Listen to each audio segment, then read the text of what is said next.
We welcome to the Only Fools and Horses podcast, Leslie Rogers.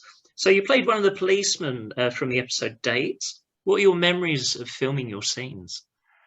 Well, I have memories of the location filming and I have memories of the studio filming, and they're two totally different things. I really enjoyed the location filming. I drove down I was living in Liverpool at the time. I drove down and I'd been in Bristol the year previous to do a law drama called Blind Justice.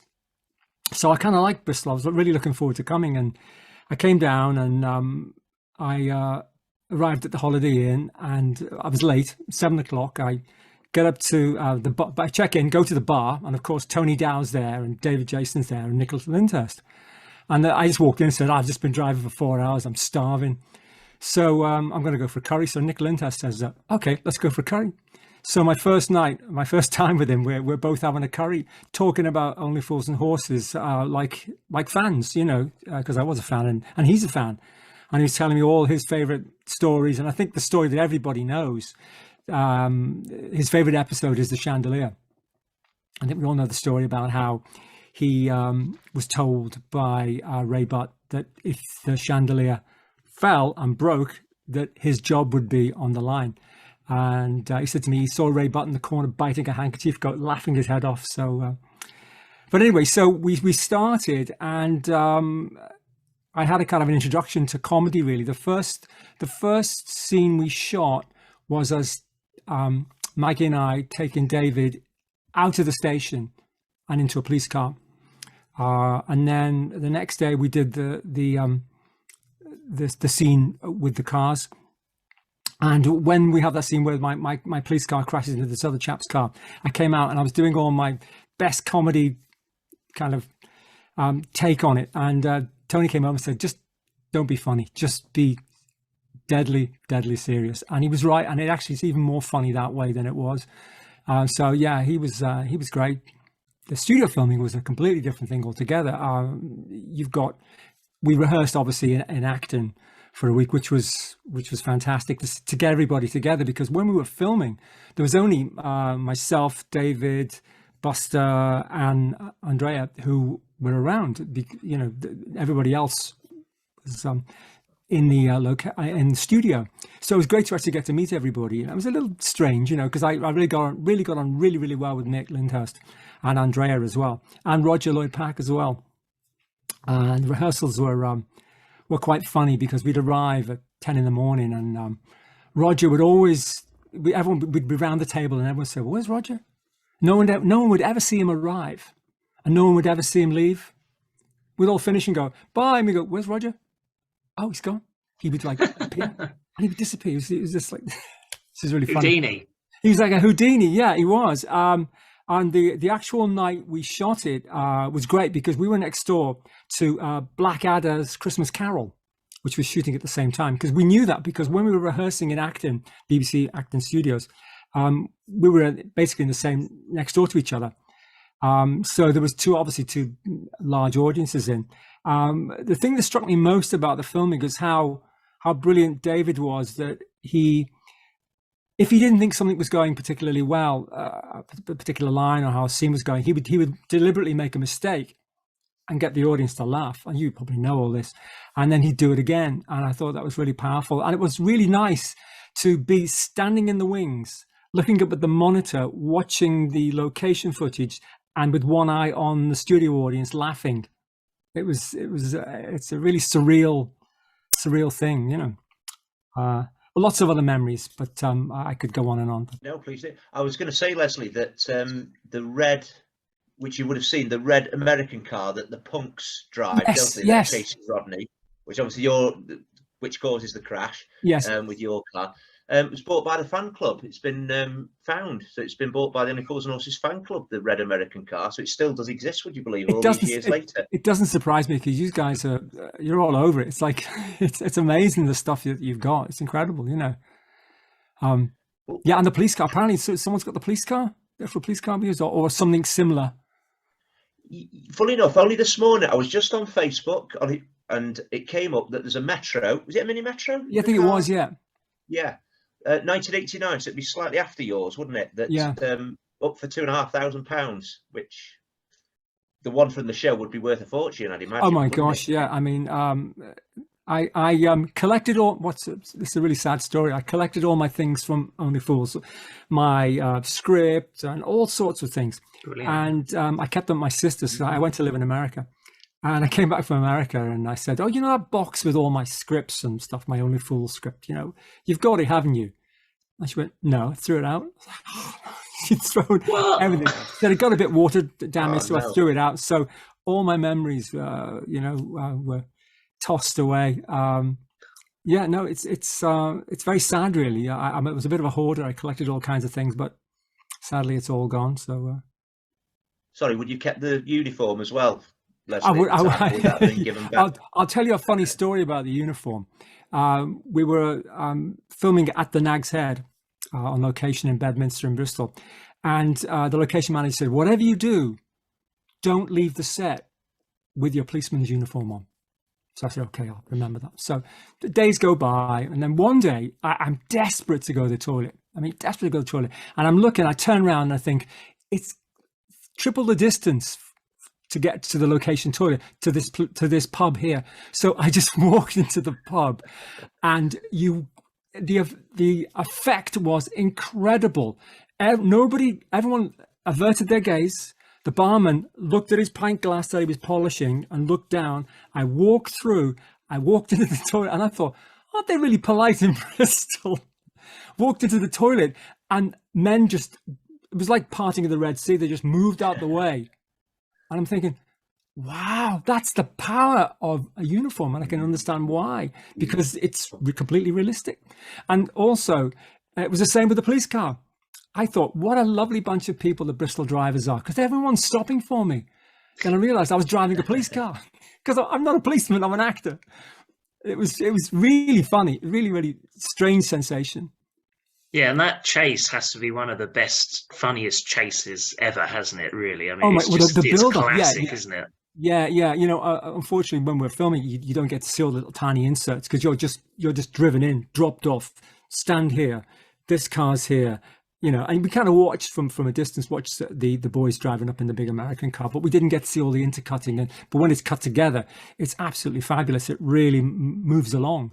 And I just remember the extras look on his face, and he's looking up at me, you know, as I'm complaining about my police car. I've only just had it cleaned, whatever it is. People actually come up to me and they quote those lines, which is really funny. Still, yeah. I think, you'd only had it since Tuesday, I think your line was, wasn't it? Yeah, something like that. Yeah. You know, doing my best North London accent, you know. No, it's funny. It's one of the things I did that just keeps on repeating itself over and over again. You know, it's something that people won't let me forget.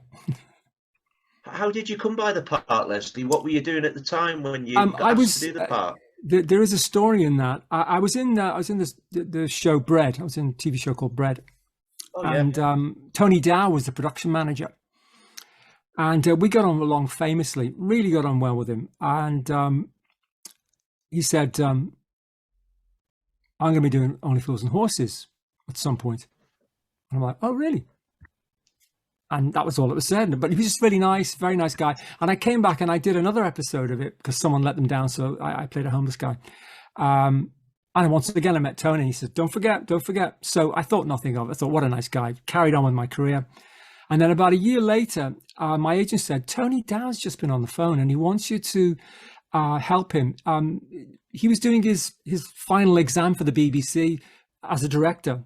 He was moving up from being a production manager to a director. And what they do is they do a comedy piece and they do a drama piece, and they have to put those two pieces in. And if those go well, he gets the thumbs up, and he's a fully fledged BBC director.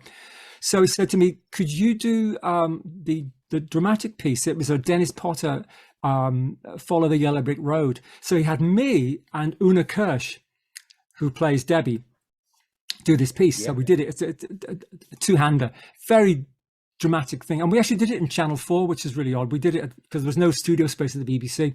And we're right next door to Jonathan Ross's TV show, which is very strange.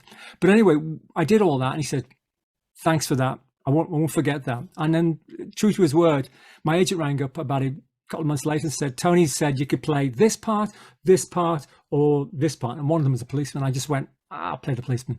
So he was true to his word. So that's how I got the role, purely because we got on so well inbred. And I did obviously follow the Yellow Brick Road as well. Great. And Una Kirst has been on our podcast as well, hasn't she, Chris? She has, Chris. Yeah, about 12 months ago. She's a nice lady, isn't she?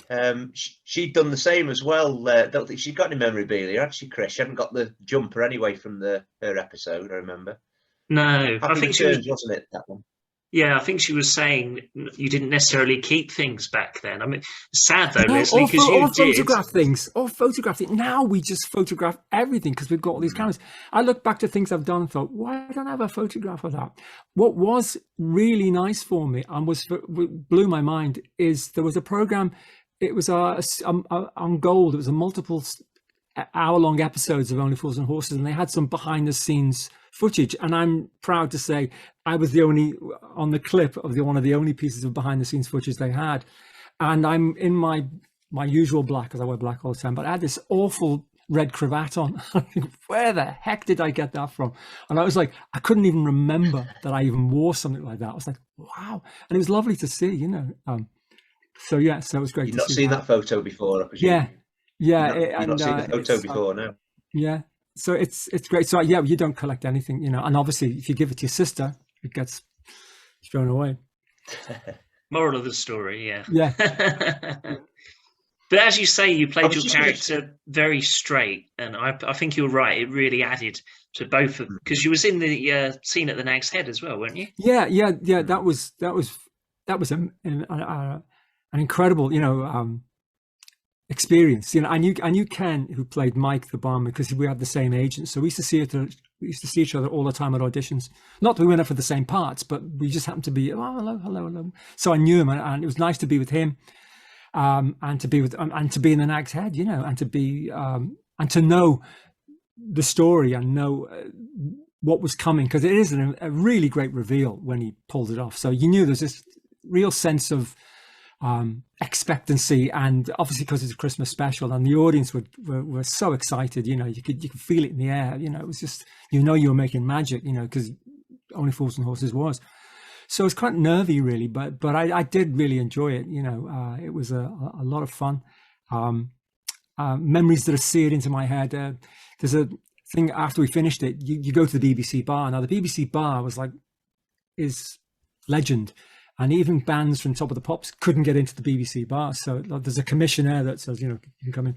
So I remember being in the bar next to Stephen Fry, with my arm on the bar, waiting for he gets like 4 pints or whatever, and I'm getting my pints. So it was nice to be actually in the legendary BBC bar. But it was a great and utterly memorable experience for me. Yeah. What year it was broadcast? I know, but I was just seeing if you remember. It was 88. Remember what year it was? Sorry, it was 88. Yeah, can you remember? Because it's obviously Christmas Day, as you mentioned there. Yeah. Can you remember where you were? Obviously, I presume you were with family, but do you remember your memories? Like, were you nervous or? Very nervous. Always. To be honest, I'm not really a fan of looking at myself. I'm not one of these. I don't act anymore. But I was never comfortable with looking at myself. So no, you look at it and all you can see is yourself, and you go, oh, you're awful, and look at that, and look, you're doing this and you're not doing that, and so it's very uncomfortable. My family loved it. You know, I was at my sister's. I go to my sister's every year for Christmas. I wasn't married at the time. I was a single guy. But yeah, and all the family got all 25 of them all gathered around the television, and you know, it was a magical thing, because everyone loves Only Fools and Horses. Then to be part of something so magical is, you know, is something that still people go, oh, you were in Only Fools and Horses, you know. So it's and you say I was in Minder, by the way, I was in Bread, and they go, oh, okay. yeah, who cares? From their point of view, yeah. Who cares? Only Fools. I was looking, actually, Leslie. You probably know this, actually, but obviously telly back then, it was the 4 channels, I think, wouldn't it? It wouldn't even have Channel 5 then. No, 16.6 million people watched that episode that night. Wow, absolutely amazing. I after it, I got stopped for my autograph quite a lot. I remember the most memorable one was just off Oxford Street, being stopped by a traffic warden for my autograph. It's just bizarre. Being asked for your autograph is a very odd experience. It's I suppose it would be mostly selfies now. A lot of people like yeah, pictures, they'd be don't selfie. It'd be, can we have a selfie? Yeah, Yeah. But then, as we've just discussst, that we didn't photograph many things then, and we didn't really keep things. And the photographs we did keep, they're awful. They're really blotchy and spotty, but now everything is documented. Like on my iPhone, I've got 18,000 photographs. I don't know how, but I've got 18,000 photographs. Wow. Yeah. And it is one of the best Only Fools and Horses episodes, I think. Don't you think, Chris? Dates, it's up there. I'd say it's my top 5, Chris, definitely, yeah, without a doubt. It's interesting Leslie mentioned Minder as well, that John Sullivan said that Minder come on before Fools and Horses. He's a bit concerned, John Sullivan, because do you think, Leslie, there was similarities between the two shows? Well, you've got someone who was, let's call him, very entrepreneurial, and was on the edge of the law, just like Arthur. But tonally, I think they're two different things. I think Only Fools was really so wonderfully warm and human, and at the core of it, you've got great characters that, apart from the villains of the piece, the Jim Broadbents, those guys who were just out and out villainous. And then you've got Minder, where you've got someone. It's a little more. The stories are a little harder, a little tougher. But it's obviously a world that people loved and were interested in, because the programs, obviously Minder's still beloved, not the same way as Only Fools, because of its kind of like Dave Jason and Nick Lyndhurst. They are amazing. David Jason, I remember from my own childhood when he did Do Not Adjust Your Set and stuff like that. So he was loomed large in my life. And then my daughter, she's 16, and she adores David Jason and loves him in Only Fools and Horses, loves him in the Open All Hours and things like that. So there's something about him that endears a lot of love from people for him. He's cuddly and warm, and it's a quality that you're born with, I suppose. But no, he's a wonderful actor as well. He's very versatile as an actor, isn't he? Yeah. Because he's been in Darling Buzzard May, he's been in A Touch of Frost, many different programs. But of course, he'll always get asked about Del Boy, when he always. Oh my goodness gracious me! Yeah, I'm looking forward to seeing him again. He probably won't remember me. He'll say, "Hey, I was the policeman in Dates." He'll be like, "Oh yeah." Not really. Tell us about that, because that you're referring to the convention, aren't you? Next March, yes. Leslie, you go in. Yeah, your first one? Yes, it is. Yeah, I've been invited to go, and I'm really looking forward to it. It's going to be fun. Nice to meet up with some old friends. See Tony Dow again. That'd be great to see him. I'm really looking forward. I'm meeting people that I never met as well, which is interesting. That we're all part and parcel of that, of that world. Because Sue Holderness, Marlene's there. I'm just thinking, you wouldn't have had a scene with Sue. Would you have met Sue at the time? Obviously I was really good friends with Andrea and with Nick Lyndhurst. They were my kind of like people I hung out with. And then when I went to Acton, people come in, they say hello, they rehearse, and they go off. And so I would have loved to have got to know them even more. But the actor's life is a very strange thing. You come in, you do your bit, and you go. You can see yourself on the credits of a show and go, oh, they must know each other. Sometimes you never even meet. Quite often someone say, oh, you must know so and so. I go, no, we're in the same show, but I never met them. But very nice. But it's everyone's very professional. They're all getting on with their things, and you just come in, do your stuff, and go. But Nick particularly was great. One thing I will say about, I don't know whether Emma's ever mentioned this, me observing them working in the rehearsals. Nick would come in on our wooden floor with the nag's head and everything taped out on the ground. He would know exactly coming in what he wanted to do. But David would come in and he'd kind of workshop it himself, and he wouldn't quite have it. So Nick would come in with it, and David would kind of discover it, which I thought was really interesting, the way the two actors worked. which is fascinating. And he's like a ball of energy. David Jason's an absolute ball of energy in rehearsals, and that's a thing in itself to watch. I bet. Yeah, dynamic. That's why it worked so well, wasn't it? Yeah, exactly. In a way, kind of. I mean, obviously, actors bring a lot of themselves, so there are aspects of Nick and David that are quite alike to the characters, because essentially you bring in parts of yourself when you're an actor, I suppose. But it was fascinating to watch how they worked, and how everybody worked as well, and the laughter, there was a lot of laughter, which was fun. I think Nick said that, didn't he, that David would have a bit of a banter with him and say, look, you just sit on your arse while I, move about and things. And Nick said, well, if we both did that, the camera wouldn't be able to pick us both up. So, like you say, they complemented each other so well, didn't Absolutely, they? One was, yeah. And Nick was a child actor as well, so he was a total pro. By the time you think, young man, but he knew what to do and where to place himself, and he's a master at it, and subsequently other sitcoms he did as well. A very good actor. Good Night, Sweetheart. That was a good one. He did. Yeah, absolutely. You get the feeling that, obviously we've seen David do a lot of serious stuff, and I know Nick could do lots of serious stuff. But comedy is a lovely thing. It's great to get that feeling. I remember my first time I did a Stags and Hens, a Willie Russell play on tour, and the moment you get that first burst of laughter, you get addicted to it. It's like, I've got to have that laughter. So it's a wonderful feeling, because you get a connection with the audience rather than with a straight play. It's pretty dead, Have you seen the episode over the years, Leslie, or have you never really I've been in the same room when the people episode? Put it on, and they've gone, oh, look at this, and I've gone, yeah, and I've had to back out the room. And yet, no, in truth, I know the episode quite well, having seen it, because it's like 30 odd years. And people say, look, I just bought this, before Netflix. So, like, I just bought this on DVD. I'm like, great, thanks.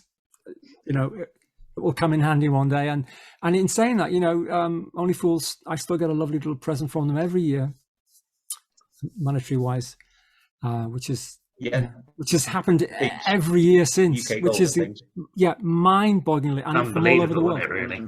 Unbelievable, from all over the world. So it's. And then someone sent me, when I was living in America, they sent me the A to Z of Only Fools and Horses, and I was very proud that I was actually in the A to Z of Only Fools and Horses. I think I might have that. Is that quite a big book? Is it like an A3 book size? It's quite a big book, that, isn't it? A4. I might have it here. Somewhere. Like a black cover, I think. I do. It's the one on. Look at that. Great. This wasn't a setup. Nice. Yeah. Good book, isn't it? Very good book. What page are you in then? Do you know the page? I'll tell you the page number. B, because I was Paul Berenger. And that's a story in itself. B. What's that? Paul Berenger, what? That's the character name, or was that? No, that's my acting name. Ah. Acting name. I won my equity card. I won my equity card many years ago, and they said, "Oh, you can't call yourself Leslie Rogers, because there is someone called Leslie Rogers. So you can give us 3 choices." So I went, "Okay, Mark Rogers, Anthony Rogers." And I opened the book, and there's a guy called Steve Berenger. I thought, don't like Steve, like Paul Berenger. They'll never use it. Because I desperately wanted to get the next post, wrote it in, sent it off. A week later, my equity card came back, Paul Berenger, and then 2 weeks after that, I was in Brookside. I got a role on Brookside, and they're like, "Can we have Paul to the set, please?" And I'm like, So I became Paul Berenger, and I had my agent, and I had friends that called me Paul, and I was Paul Berenger. And then when I stopped acting, I said, I'm really Leslie Rogers, and I don't know how or why, but I'm now down as that. I think I'm here, B-E, Berenger, B-E-R, next page. Yes, page 34. Paul Berenger appeared in dates. And very nice too. I was very honoured that I'm part of that world. It's great. It's a link that David Jason shares with you. He was, you probably know Leslie, was David White, wasn't he, originally? Yes. And there was another David White actor that was actually the actor on. Do you remember a show called Bewitched? Samantha's husband's boss. So Darren was the husband, the boss, a Right. white-haired gentleman. He was called David White. So I think David Jason had a love of Jason and the Argonauts. So hence why he called himself David Jason. Yes, it's amazing what I mean, you know, Maurice Micklewhite, Michael Caine. So, you know, Of course. Jerry Dorsey, Yeah, I think yeah. Engelbert Humperdinck. Yeah, there's a Really? I lot didn't know of that one. actors and singers that had to Yeah, do that back in the day. yeah. I don't know if they still do that, but So yeah, it's just I know Reg Dwight, of course, is yeah, absolutely, yeah. Reg Dwight. I'm just looking at I've actually wrote a list of things down just because I've got a terrible memory. I thought I better write these things down, otherwise I'll never ever remember anything. no, it's good to be prepared. I like Yeah, it. otherwise I'd be saying, you know, so and so when we did so and so with so and so, because I do that. It's all right. We have notes. I Don't know we, you Chris? mentioned Michael Boy pulled her police uniform off. Get him off. Yeah, Maggie was great. We didn't get to hang out as much as we wanted to, really, just because of the way things occur. But no, she's very, very lovely lady, and we are entwined forever, you know, so to speak. Yeah, without a doubt. It'd be nice to see her again. I don't know whether she's. Were you a fan of the show before your part? Did you know the show pretty well before you got the part? I didn't know it in the first series, but I heard people liked it a lot, and then I was out a lot, like any young lad. I was out drinking or acting, and I just wasn't home of an evening, and I didn't have a video recorder. And then I saw some episodes of the first or second or third series. I thought it was great. I thought it really great. My mum and dad loved it, and when obviously I started acting with BBC, I thought, wouldn't it be nice to do a nice BBC sitcom? And then I got offered Only Fools. I'm like, yes, that sounds like it's going to be a lot of fun. And it was. It was great. And especially, you know, bonding with Nicholas Lyndhurst straight away was great. It couldn't have been nicer, really. Yeah, it's great to see you went out for a Ruby with him, you know. Yeah, I mean, it was very strange to be sitting in an Indian restaurant with Nicholas Lyndhurst sat opposite me, and we're both talking about it like a fan. You know, there was no very, very kind of normal way that you discuss something. There was no sense of like, you know, that he somehow had created that. He was talking about it from a completely separate point of view, like he wasn't part of it, which was really nice. But no, we got on really well. Yeah, he seems very down to earth, doesn't he, Nicholas Lyndhurst? Absolutely, yeah. Mm-hmm. I think that's probably the thing with you're in of 88 dates, so series 5's happened, I think, by then. It's a big show by then, isn't it, Leslie? I think some of the actors we've had on, perhaps in series 2, series 1, they didn't realise the enormity at the time, probably, because it wasn't hadn't grown, had it by that? But by your era, it's grown into. Yeah, it was a monster. Show, it was a monster-sized thing. You mentioned Only Fools, and people are like, oh, really? You know, so that I actually managed to get 4 tickets for the recording. My girlfriend at the time came down, and a friend of hers, and a few others. So it was nice to know that I had people in the audience. So it was really great that they organised all that. It was really great. And of course, I remember Tony, and a lot of the other crew were really, really sweet and nice as well, you know. So I'm sure you've had other stories about that. Yeah, people always talk about it as a sort of a family, don't they? They say, even though it sounds a bit mushy, that's what it was like. Yeah. No, because it was a great show to be on. You know, you knew you were creating something wonderful that was beloved. And why, you know, if you're going to go out to work, why not do something that's great?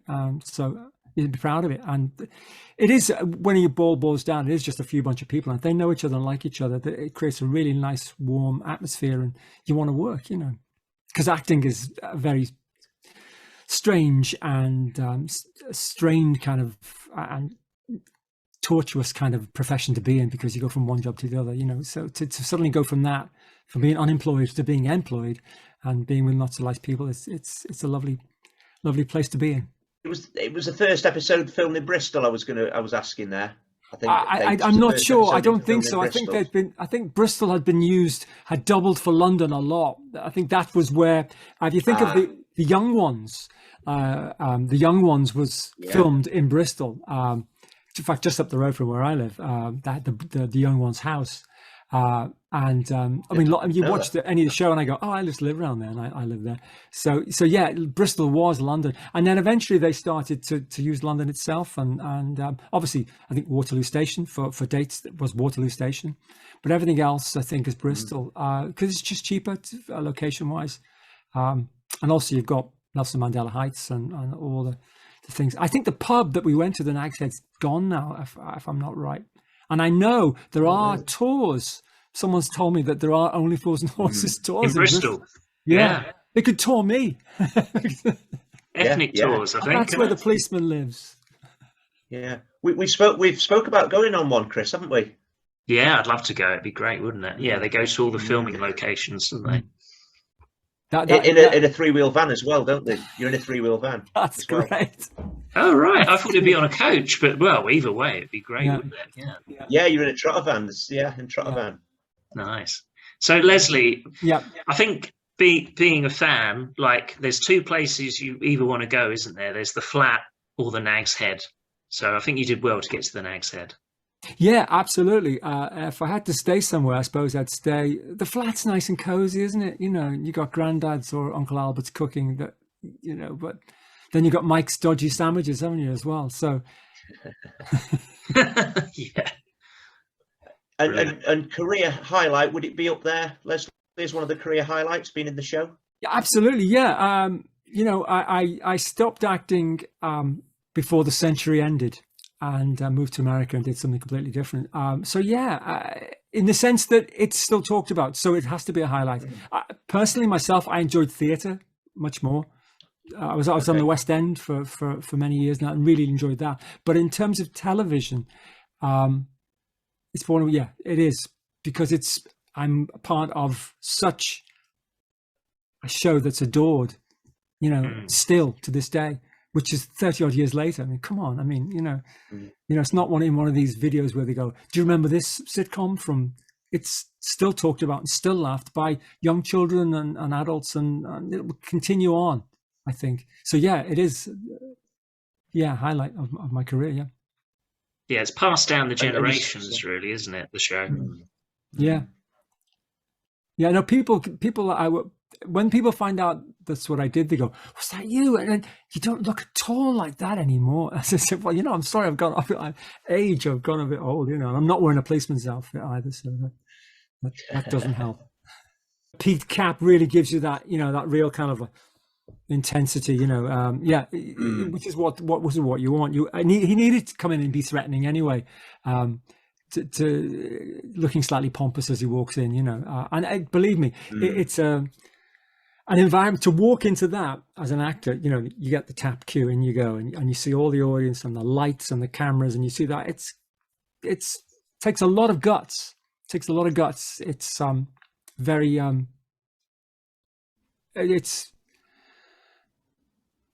mind-blowing. The if you like a show and you kind of seen the show in your head, and all of a sudden you're in the show and you go, well, hang on a minute, I'm actually in it. It's like being inside your television. And you're part of it, and you kind of go, yeah. Strange. So but wonderful all at the same time, because, you know, as an actor, you play make believe, and you make believe that there isn't a wall there. That, you know, you make believe there is a wall there. Sorry, and you do your best. Do you think comedy could benefit from having studio audiences again? That doesn't seem to happen much anymore, does it? I really wouldn't know about that, but absolutely, yeah. I mean, you know, what they do is they record the laughter, obviously, as much as they can, and if you do a second take, obviously the laughter. And what they do say, you probably know this, the warm-up people say, just try and remember to laugh at the same point. You know? And people do, you know. But the first time is always the best. But with someone like Nicholas, you know, Dave Jason and Nick Lyndhurst, and Only Fools and Horses, the audience is so excited they laugh at anything. You know, someone placing a fork down, oh, that's hilarious, because they're just excited, and you're going to record it, and it's just incredible. Yeah, Chris, who was that we spoke to? That was Michael Fenton Stevens, wasn't it? And he said the laughter was just so much. David Jason had to say to calm it down a bit. You know, you can't laugh at everything. Yeah, no, because you're trying to get on with saying, you know, we're trying to drop a line and deliver a line. I think that's why he would sometimes deliberately mess up just so they could do it again. Or maybe sometimes he felt like they weren't quite getting it, or the audience were a little stiff. But I thought it was the power to do that. To suddenly, I actually used that when I did for any film or television later on. If I felt I hadn't done something quite well, I would deliberately mess up and go, "Oh, I'm sorry about that. Can we go again?" And would do it because I'd got the nerve to do it. To say, "Yeah, you can actually just mess up. It's okay," and then do it again the way you want it to be done. But he was a master at it, you know. He is a master at it, you know. So you learned from the master, really. I learned from the master, yeah. Mm-hmm. The governor, as he's called, I think that was a touching moment, wasn't it? When David Jason used to call Ronnie Barker the governor, and Ronnie Barker called it David Jason in the end, didn't he? He said he's now the governor. Yeah, I mean that ability, and you know, you think about it. Well, David Jason and Ronnie Barker are not comedians; they're comedic actors, but people get confused. They think, "Oh, Ronnie Barker must have been a comedian." He wasn't a stand-up comedian. You know, obviously David's not a stand-up comedian, but they have that ability to deliver a line. And you know, it's amazing. It's amazing. I'm sure if they were given stand-up material, they'd be hilarious. You know, but no, he's a master. David is a master, and looks fantastic in the new only what's it called? Open all hours. Still open all hours. Yeah, and my daughter adores that as well. So he's definitely got the curmudgeonly look of Ronnie Barker now. Yeah, and it's the comic timing, isn't it? Yes. That they have that's brilliant. Yeah, absolutely. Yeah, and the episodes never, you know, my family, like, there's an episode where they go to try and get the salmon. Yeah, they love Friday the 14th. Yeah, with Christopher Malcolm, I think, playing the, you know, it's a fantastic episode, and it's just them in one room. You know, I always like a sitcom to be in one place as much as possible, really, because it's the situation that's the comedy, rather than cutting backwards and forwards. You know, but yeah, audiences are definitely vital for comedy. I think in a studio, you need that. Otherwise, it just feels dead. I was going to say, as you were saying with that episode, it's very different, isn't it? Because they're in one place. I mean, that doesn't happen very often. Only Fools and Horses.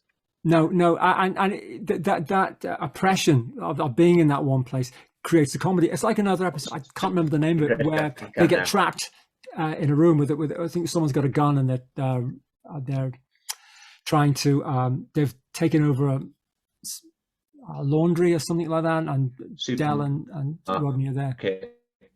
And that was hilarious as well. I mean, it's that intensity. Yes. Supermarket. Yeah. It's really great. Longest Night. That's it. With the shadow. That's the one. Yeah. Thank goodness we got someone who knows all the names of the episodes. We had him on the podcast as well, didn't we, Chris? A long time ago now. Vass Blackwood, yeah. It's been fantastic, guys. I've really enjoyed it. Hopefully. Yeah, thank you, Leslie. You've got something that you can use. Yeah, of course we have. Yeah, thanks a lot for coming on the podcast. Not at all. Just send me an email. Let me know where I can find it. Well, I just find it. Will I? If I just type in Only Fools? Yeah, just type in Only Fools and Horses podcast. Yeah, we're on Facebook. We're on YouTube. Yeah, we're everywhere. We can send you the link, though, Leslie. That'd be great. That'd be great, Chris. We'll send you the link. Great. Thanks guys. A lot. Yeah. Cheers. I'll see you. Are you going to the convention? Thanks very much, Leslie. You guys go on the convention? Well, I'll see you there. I'm trying to. I've not got tickets yet, but I'm hoping to. Okay. Fingers crossed. Thank you, Chris B. Thank you, Chris W. Great. See you later. Cheers. Thank you, Leslie. Bye.